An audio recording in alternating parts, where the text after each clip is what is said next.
Hello everyone, this is Frankie Day from Frankie Day Models.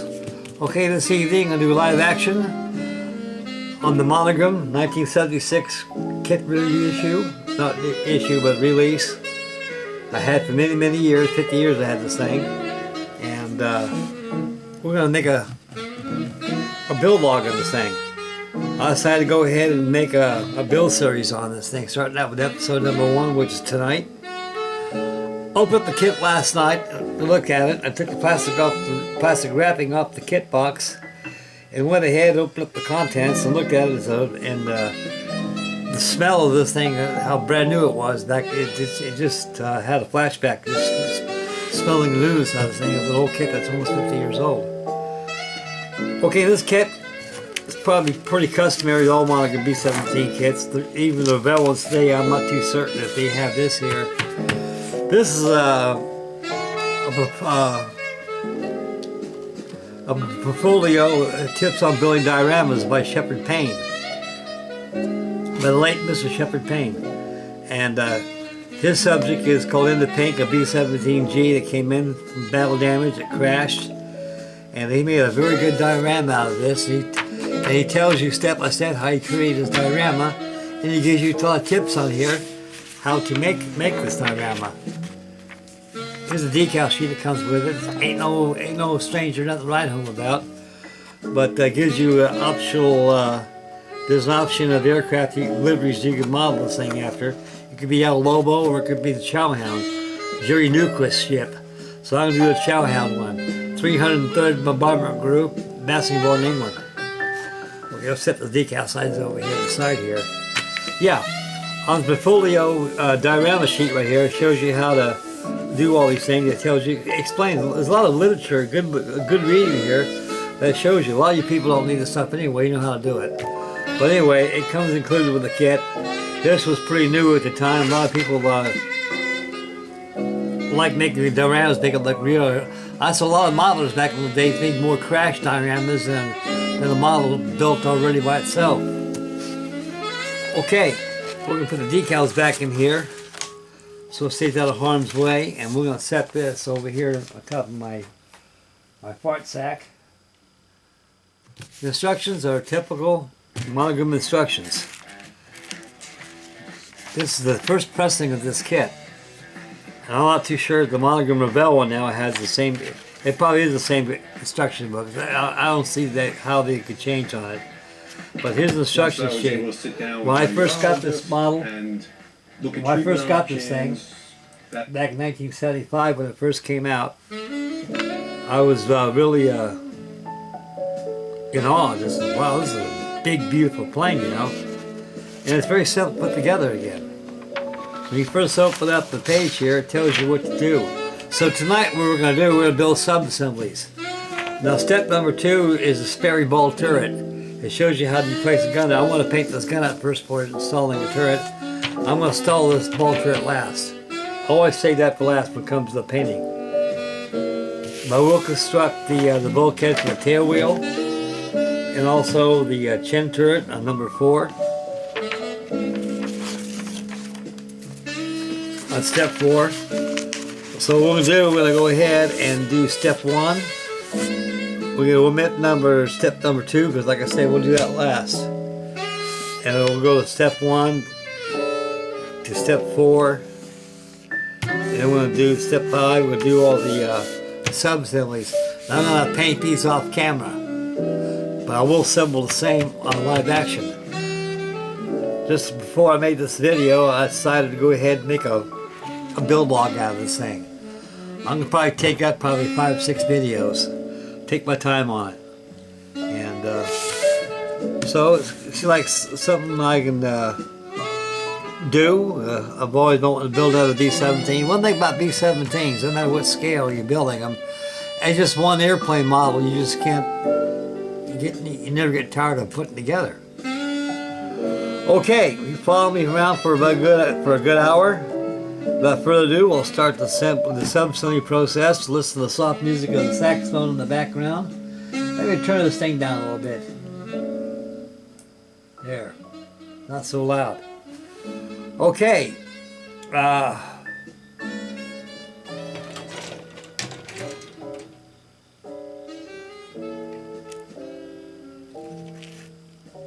Starting out with number one, step one, that's going to be the tail wheel bulkhead. Also tail wheel itself.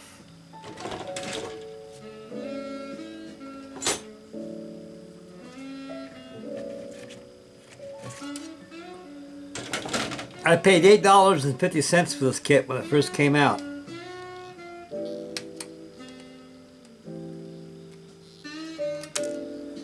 And I'll tell you one thing, you sure got your money's worth for $8.50 back in those days.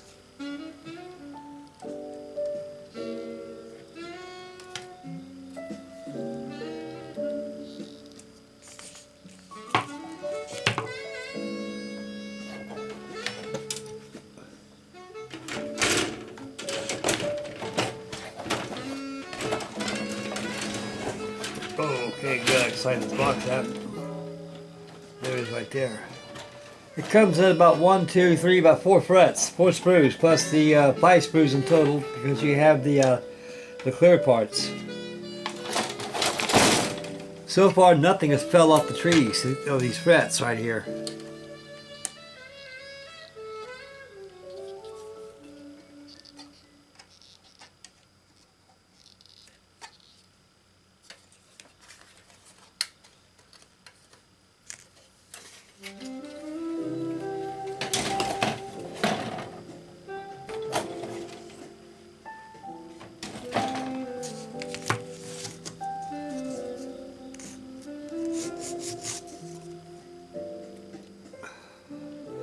Now this video probably gonna be in 2 parts because I don't have a video editor, and somehow this camera probably goes on about 15 minutes, and it stops and it starts another frame. That's the reason why I always got part 1, part 2, and video 3, video 4, you know, whatever video I'm on. And believe you me, it's annoying. So I'm gonna try to get me a video editor.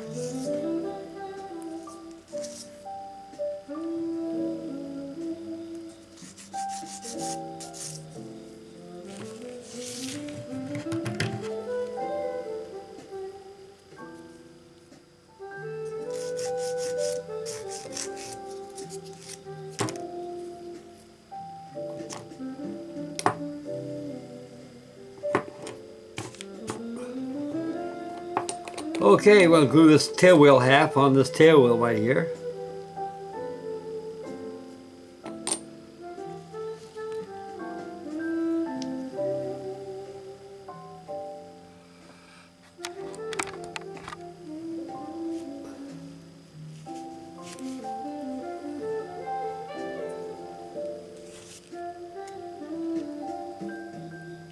We're going to glue the same to this bulkhead right here.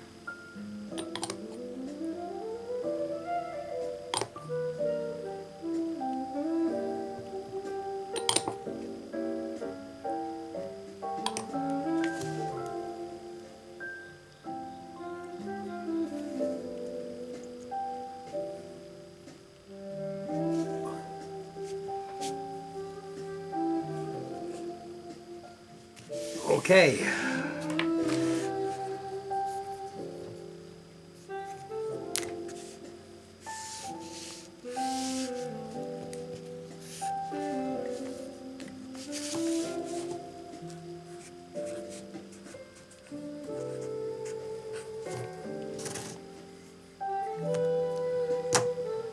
Now I'm going to start out with the Bendix chin turret.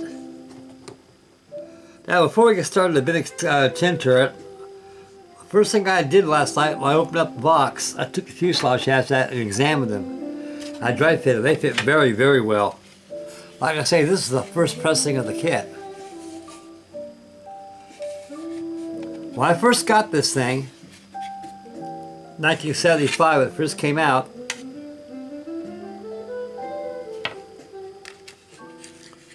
I was a bit confused. This is the right fuselage half. See all that scribing there? That's where the Bombay's at. Here's your Bombay right here. Now this is the right, mind you now, this is the right fuselage half. On the left one, it don't have that. To me, I thought that was kind of queer a little bit. And I couldn't figure out, well, what were you thinking about this thing? Why do they have a full detail here on the right side of the fuselage shaft. On the left side of the fuselage shaft, they don't have the detailed ribbing on the and where the Bombay's at, even up through here. I got a feeling what they did when they first made this kit. They probably made a mold on one side with the ribbing on there, and they decided not to put the Bombay in. I think they did that. I've always believed my heart and soul. The reason why I done that is to keep the cost of the model down. But like I say, that's strange. If they can do that to this here this side, how come they can't do it over here this side? So I always thought that was strange. So there's aftermarket stuff out there, guys, and better kit than the Monogram one is. But the Monogram one still has this weight in gold. It still turns head, and it's still a good kit to write home about. And I find nothing wrong. It's very accurate. There's just a lot of detail in here that it's not there. It's not present compared to the HK models and what's out there 1/72nd scale. Now I got the Airfix one right in front of me, the 1/72nd scale. I got two of them. I got one in storage in Ohio. I got one here in this room. So we're going to go ahead and pay attention and build this here. Now, on this fuselage half here, especially on the starboard side, right side of the half, you got these little antennae right here. They stick up. You can see them stick up here. They can break off on you very carefully, so you want to be very careful. When you sand this thing down, you apply filler. Sand very, very easily right through here. You don't want to break these off. If you break off, don't worry about it. When they bust off, you take a pen vise.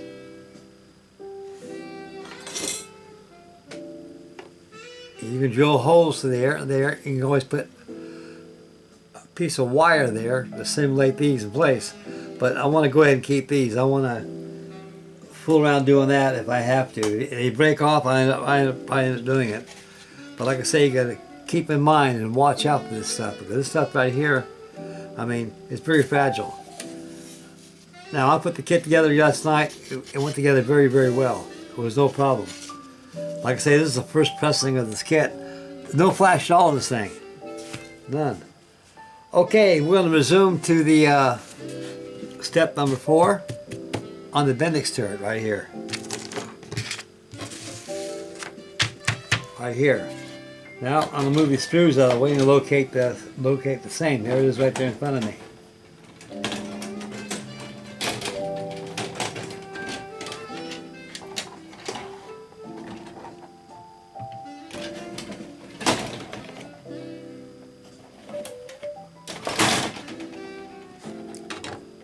For a kit that cost $8.50, back at that time was very more than reasonable.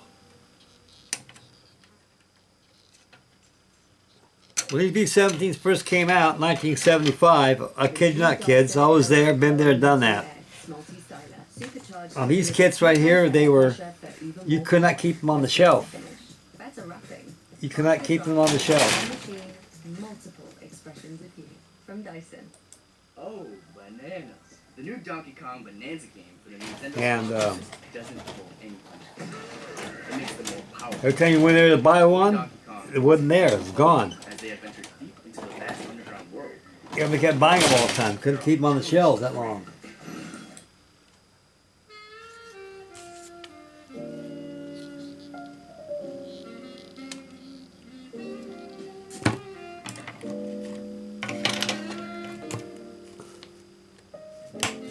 A lot of guys went in and ordered them, and a hobby dealer kept them in the back behind the counter, so when you come to pick it up, you can pick it up.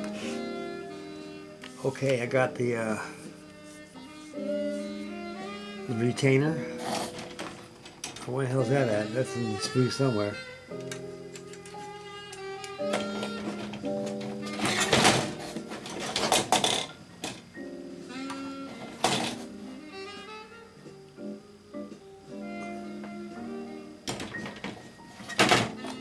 I couldn't find it. Must have fell off the screw. What was that? Bottom half?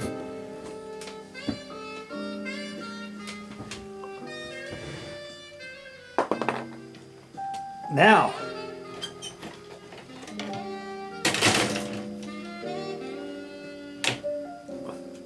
I want to show you guys something.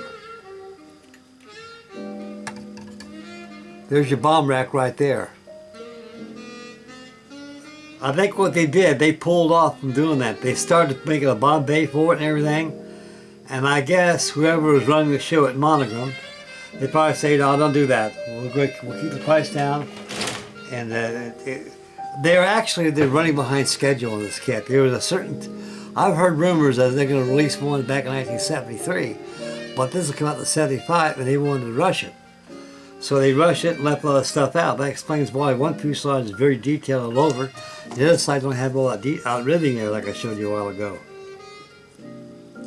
So they pulled out. But even then, for $8.50, you got one hell of a model. Back in the 1970s, Monogram was really cranking out these kits.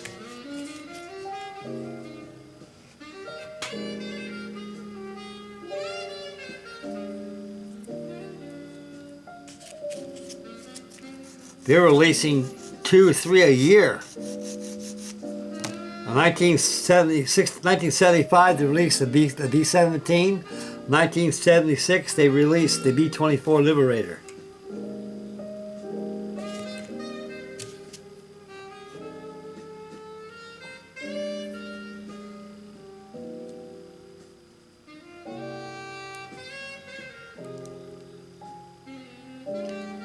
And the Liberator was $10.